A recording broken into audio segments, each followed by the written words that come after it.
This is Brenda Cooper, reading the first chapter from Post. The airplane hangs white in a pale blue sky above me. It has long wings, like the periodic stray gull that finds its way to us, and a body as thin and long as a bird's. There is almost no tail in the profile of the plane, although if I remember right from movies, airplane tails stick up instead of out like a bird's tail. I need to know who is in it and where they're going. I need to know if the airplane is hope. It spends more time crossing the piece of sky I can see than I expect, as if it is calling to me. A branch snaps. I have let my pursuers closer to me than I planned. 2 men and a woman this time. One of the men calls out, "Hey, girl!" I know better than to answer. I'm perched on a rocky outcropping 50 feet above them, partially hidden by the dried carcasses of dead spruces. It's possible they won't see me here, but if they do, the place is a trap. I stand up a little too fast, part of my brain still shocked stupid by the airplane. I make a little too much noise, and the gruffer voice says, "There," to his companions, and the woman shouts, "We won't hurt you." Right. You just want to feed me and ask me about the weather. I had been too sure I'd lost them. Stupid. I'm young and strong, and this time I don't get cocky. I run up a series of switchbacks, pretending to be a doe bounding away from a coyote. My skin and mouth are dry. The afternoon sun has sucked all the water from me, and I haven't stopped to drink. The sole of my right boot is so thin that when I step hard on a stone, pain lances up from the ball of my foot through the long bones of my legs. But I keep going in spite of it. I run even though I don't hear anyone behind me. Not anymore. I realize I haven't for a while. I got away. I always get away. So far. Now, if I can just get home and inside without being noticed. I'm on our side of the place in the road where we threw dirt all over it and planted trees just after before, and bits of the old road show through. It's not good to walk on since the eco-surface has been dissolving into black crumbs. I crest a small hill, and our wall rises up like a cracked egg, dirty white mottled with gray, the jagged glass we've glued to the top winking in the sun. Between here and the wall, we'd removed all the deadwood. I stride across gray-green grass that Kelly had us plant in the moat of cleared ground around our walled garden. I don't like to admit it, but she picked well. The spiky low growth has been alive for 2 years now, and it creeps back into the forest as we clear it further away. This is partly to keep our light, and partly to keep open space so we can see animals or people coming. Of course, the long drought is clearing up, too. Oscar still frets that there's not enough rain and not enough cold, but the hills and forests between us and the interstate are green and dotted with yellow and white flowers. I trip over a log, going down hard on my right knee and my hand scraping my palms near the black soil line from the fire we set 5 years ago. My breath breaks the silence. I sound like a rabbit before a thin coyote kills it, scared and breathing too hard. I make myself slow down and remember what Oscar taught me. Breathe through your nose. Breathe deep in your belly so you can feel it going out and in. Slowly, slowly. I'm getting there. A cool spring breeze blows my hair against my chin and helps me to feel better. Sagey. I hate it when Kelly calls me that. My name's Sage. She extends her left hand. There's dirt ground into the creases of her palm and stuck under her nails, and it smells wetter and stronger than the dry, cracked earth under my hands. A year or 2 ago, I would have apologized, but not anymore. Now I can look down on Kelly's graying dark hair, on her ponytail tied with a strip of bark. She holds her taser in her right hand, a black oblong that she protects as if it means her life. She leaves it out as we walk back, swinging in her hand, the arc of her movement precise. My knee bleeds, but we both ignore that. Kelly doesn't say anything, but I make up her feelings and words in my head anyway. The walls are safe, but only as long as we're not noticed. If a mob finds us, we will all die. Besides, you aren't old enough for the world yet. It's dangerous. You might get hurt or raped or die all by yourself. There's men that would take you in and make you trade your body for water and food. It only takes 3 days to die without water. If she was lecturing me instead of staring off, lost in her head, she'd look down at this point and see I have a small canteen clipped to my belt. One of the old ones where the metal's all banged up. Well, maybe you'd live a week. She'd look disgusted. There's good people out there, but there's some that are as bad can get. The problem with a lecture in your head is you can't fight it. Kelly knows that, and it makes me even madder at her, but it's not like I'm going to be able to explain to the board why I picked a fight with someone who doesn't say anything to me. I hate living like everything is evil. Just this morning, I talked to 4 women who had stopped just off the road to boil tea, and they said parts of Portland are safe. There's food and cars and order. Cars. I've never seen a car move, just cars rusted to blackberries and filled with junk and the bones of small animals. The shape of the airplane sticks in my head. Whether the world is still screwed up or not, I'll never amount to anything if I stay inside my whole life and work on little things that don't matter with little people who will die behind a wall. The wet, verdant world we live in is a bubble, and I want the real world. Right before we get to the wall, Kelly turns and stares at me. I expect her to be yelling angry, but what I see in her dark blue eyes is just sadness. I'm sorry she's sad. I don't tell her that. I can't show weakness. The door in the wall is big, and there's a whiter spot on the wall above it where my dad ripped the sign off in the second year of the drought, the second year after I was born. That was still before. Barely. Kelly palms the door pad, and it opens wide. Inside, it smells like dirt and water and frogs and faintly of flowers. We pass magenta azaleas whose bloom is just starting to wilt, and in spite of myself, I smile when I see 3 bees on one plant. Kelly and Oscar both taught me to notice little things to find the big things. I stop smiling when I see the board of directors is waiting. All of them. They're sitting in their formal place on the benches in a circle under the sign that used to be above the doors. Oregon Botanical Gardens. The board has run us since before, and they still run us now. The 3 original members are gray and wrinkled. There's 4 total board members, and Kelly makes 5 adults staring at me. She says, "Sage, please sit," and gestures to the hot seat, the one for people who are in trouble. I've been here before. The board's older than Kelly. They all spent most of their lives in the world I only seen movies. They all remember my dad, who's dead now, and they all remember they're the ones who make all the rules, and I'm the girl who keeps breaking them. I wait for them to speak first. I draw little circles in the dirt with my toes and pretend to be sorry. Kelly clears her throat and stares at me, her chin quivering. That's weird. I've never seen her look weak. "Sage, we've done everything we know how to do to keep you in here. We can't bear to kill someone because you left tracks or got followed home. You may be only 16, but you're endangering us all." She pauses and takes a breath. "And more than us." She means the whole saving the plants to return them to the world someday thing. "So how am I supposed to help with the chores like gathering firewood and hunting rabbits?" Kelly ignores my question. "If you go out again, you will not be allowed back in." She can't mean it. I'm her hope for the future. She wouldn't kick me out. Tim and Lee are the 2 old men of the board. Lee nods, telling me he supports Kelly. Tim looks impassive, but he would miss me. We play chess sometimes in the hour between dawn and breakfast. Sometimes I win, and he likes that. He looks past me. His eyes don't meet mine. Elise and Shell are the 2 women on the board. They're both stone-faced too, but they might mean it. They're scarier than Tim and Lee. Kelly keeps staring at me, sad. Usually when she's getting me in trouble, she looks frustrated. "Do you understand?" "Yes." "Tell me what will happen if you leave again without permission."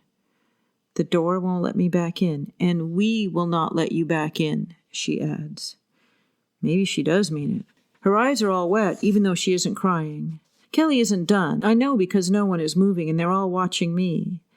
Kelly says, "Just so you don't do anything rash, you're confined to the Japanese garden for a week. Report to Oscar in 10 minutes.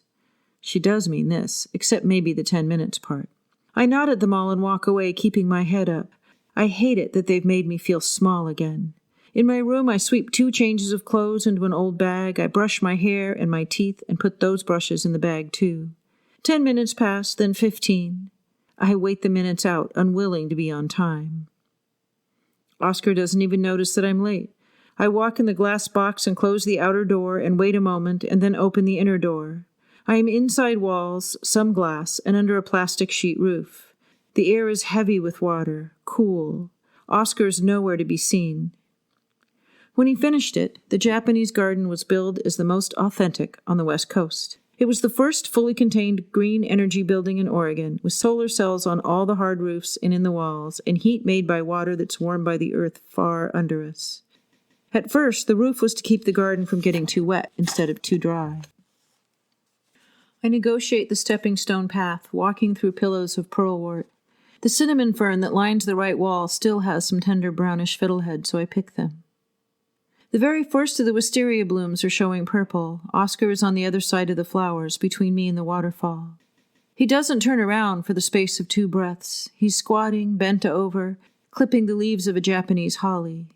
He's a small man, his skin pallid from the damp air he lives in, his long red hair caught back in a braid that falls down a freckled white back. The top of his braid is gray. He is only wearing shorts. He likes to garden as naked as the board will let him. Even his feet are bare. I have always suspected that at night he goes out with his flashlight and gardens more naked than that. Even though he is almost 60 years old, I think I would pull weeds beside him with my nipples exposed to the cool night air. He wouldn't let me, of course. They'll treat me like glass. He stands up and turns toward me. Even though the light is starting to gray to dusk, I can see that his eyes look like Kelly's did. Why did you run away? I lean back against the big cedar column that holds up the wisteria arbor, breathing in the sweet air. Why don't you ever leave this garden?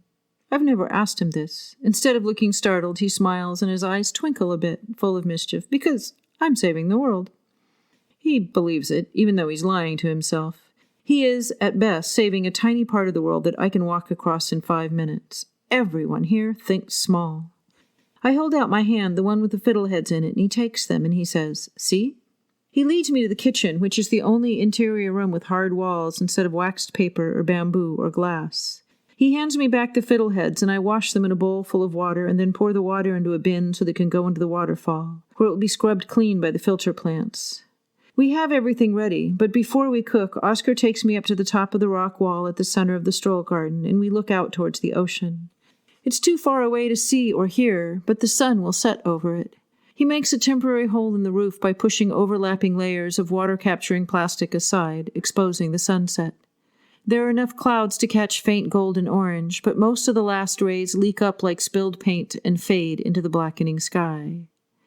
Maybe I can use the hole in the roof to climb all the way outside. After the color starts to fade, Oscar speaks quietly. "I answered you. Will you answer me?" So that's what he's been waiting for. I guess when you're 60, you have a lot of patience. We live in a bubble. He laughs and pokes the plastic roof. It answers him by rippling as if it were upside-down water. We do. I wave my hand at all the roads and people we can't see from here. In the real world, out there, people are traveling and learning and meeting each other. They're struggling. They're taking back the world. This time, I haven't really told anyone about this trip yet. I mean, no one had asked. Should I? I walk to the interstate and I talk to people on it, like always. I have my escape routes. They work. He cocks an eyebrow at me, but doesn't say anything. Eugene's coming back. There's thousands of people there now. They fixed the water system and they're growing greenhouse food. I met 2 families who were on their way there.